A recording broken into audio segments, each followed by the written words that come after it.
दोस्तों, learn serving में आपका फिर एक बार स्वागत है।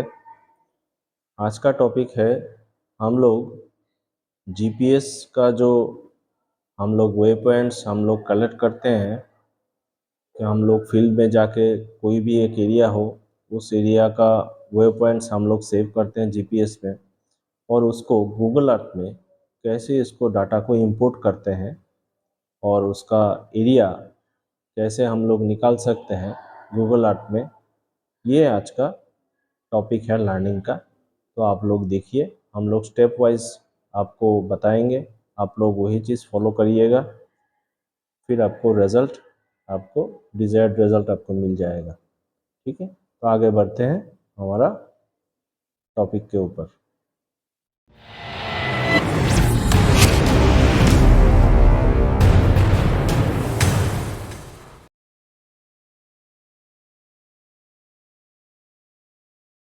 ये इसका बैटरी का स्लॉट है, चेम्बर है, इसमें हम लोग बैटरी अभी डालेंगे।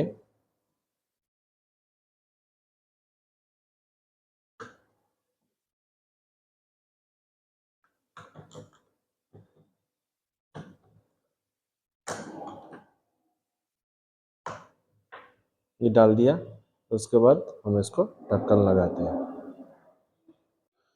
हमारे पास गार्मिन का जो पॉकेट जीपीएस है, E-Trax 20X वर्जन, उसमें हम लोग डाटा कलेक्ट किए हैं फील्ड से। इसके साथ हमें चाहिए एक डाटा केबल जिससे हम लोग डाटा इंपोर्ट कर सके कंप्यूटर में, और इसके चाहिए दो double A size pencil battery. ठीक है, तो इसको हम लोग पहले बैटरी को इंस्टॉल करेंगे, इसके बाद डाटा केबल को इसमें डालेंगे स्लॉट में, फिर इसके साथ कंप्यूटर को कनेक्ट करेंगे। आप लोग देखिए, ढक्कन लगाने के बाद जब हम लोग यूएसबी कनेक्ट करेंगे तब ये मशीन ऑन होगा। E-Trax 20X गार्मिन का जीपीएस ऑन होगा। ऑन होने के बाद ये स्क्रीन में मैसेज डिस्प्ले होगा, USB cable detected, would you like to go to mass storage. तो हम लोग थंब स्टिक की मदद से इसको यस में लाएंगे और इसको एक बार प्रेस करके इसको एक्टिवेट करेंगे। प्रेस करने के बाद यहाँ देखिए ये मैसेज आया, इसका मतलब ये अभी डाटा ट्रांसफ़र के लिए रेडी हो गया। ठीक है, अभी हम लोग देखेंगे कंप्यूटर स्क्रीन में डाटा ट्रांसफ़र हुआ कि नहीं, रेडी है कि नहीं। ये देखिए, ये मैसेज आया, इसका मतलब है ये रेडी है ट्रांसफ़र के लिए। अभी हम लोग इसको जो गार्मिन वाला फ़ोल्डर है, वो गार्मिन वाला फ़ोल्डर को डबल क्लिक करेंगे। करने के बाद यहाँ पे आपको सारा फ़ोल्डर दिखाई देगा। इसमें जीपीएक्स वाला जो फ़ोल्डर है, इसमें डबल क्लिक करेंगे तो ये इसमें देखिए ये वे पॉइंट वाला जो फाइल है, ये हमको चाहिए काम करने के लिए, ये वाला फाइल मौजूद है। ठीक है, तो इसको हम लोग अभी फ़िलहाल बंद कर देते हैं। बंद करने के बाद फिर हम लोग गूगल अर्थ को लॉन्च करेंगे। ठीक है दोस्तों, कंप्यूटर स्क्रीन में हम लोग गूगल अर्थ ओपन करते हैं और ओपन करने के बाद ये स्क्रीन कुछ इस तरह दिखाई देगा। इसको हम लोग क्लोज करते हैं। उसके बाद हम ऊपर जो हमारा मेनूज़ है उसकी तरफ बढ़ते हैं। वहाँ पे अगर हम फोकस करते हैं तो देखेंगे यहाँ पे फाइल, एडिट, व्यू, टूल्स, यह सब है। तो उसमें हम लोग टूल्स में जाते हैं, जाने के बाद जीपीएस में क्लिक करते हैं। जीपीएस का ये जो विंडो है, इसमें इंपोर्ट फ्रॉम फाइल को हम लोग चेक करते हैं। चेक करने के बाद इंपोर्ट करेंगे। इंपोर्ट करने पर यहाँ पे जो हम लोग पहले बताया था जीपीएक्स फोल्डर में, वे पॉइंट्स को सिलेक्ट करते हैं, फिर इसको ओपन करते हैं। ओपन करने के बाद ये जो 28 वे पॉइंट्स का जो हम लोग रिकॉर्ड किए थे पहले, ये हमको यहाँ पे दिखाई देगा जूम करके। तो इसको थोड़ा और हम लोग जूम करते हैं। ठीक है, और जूम करने के बाद यहाँ पे दिखाई देगा बहुत सारा पॉइंट्स है, वे पॉइंट्स।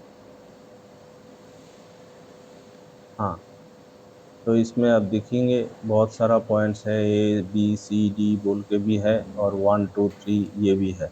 यहाँ पे एक टाइम बार है, मतलब जिस टाइम से शुरू हुआ था, जिस टाइम तक खत्म हुआ था वेव पॉइंट्स का, वो सारा यहाँ पे टाइम बर में सिलेक्ट करेंगे। तो हम लोग इतना पॉइंट नहीं लेंगे, हम लोग सिर्फ ए बी सी ये वाला पॉइंट को हम लोग सिलेक्ट करते हैं।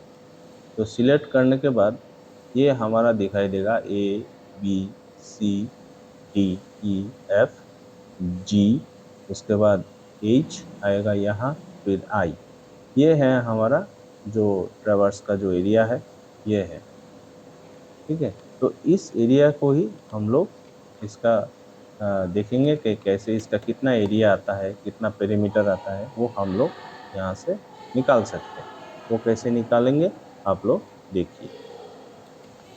स्क्रीन में ऊपर वाला जो टूल बार्स है, इसमें एक टूल बार है, ये है आपका शो रूलर। यहाँ पे क्लिक करेंगे, क्लिक करने के बाद यहाँ पे पॉलीगॉन टैब को ऑन करेंगे, वहाँ पे पेरीमीटर और एरिया दिखाई देगा। तो हम लोग ए से बी तक लाइन खींचेंगे सिर्फ क्लिक करके, उसके बाद सी को ज्वाइन करेंगे, उसके बाद डी में क्लिक करेंगे और ये खुद ब खुद ज्वाइन होगा। फिर उसके बाद ई में क्लिक करेंगे, एफ को क्लिक करेंगे और इसी तरह एकदम आई तक हम लोग सिर्फ क्लिक करते जाएंगे। और यहाँ पे देख सकते हैं ऑटोमेटिक इसका पेरीमीटर और एरिया यहाँ पे कैलकुलेट हो रहा है। ठीक है, तो ये ऑटोमेटिक प्रोसेस है, आपको सिर्फ पॉइंट्स यहाँ पे क्लिक करना है और ये खुद ब खुद आपको कैलकुलेट करके बता देगा कितना इसका पेरीमीटर है और कितना इसके लिए।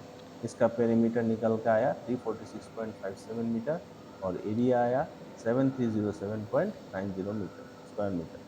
इसको चाहे तो दोबारा क्लियर कर सकते हैं या फिर सेव भी कर सकते हैं। ठीक है, तो सेव करने पर आपको ये मेमोरी में सेव हो जाएगा। ये प्रोसेस आपको कैसा लगा ज़रूर बताइएगा।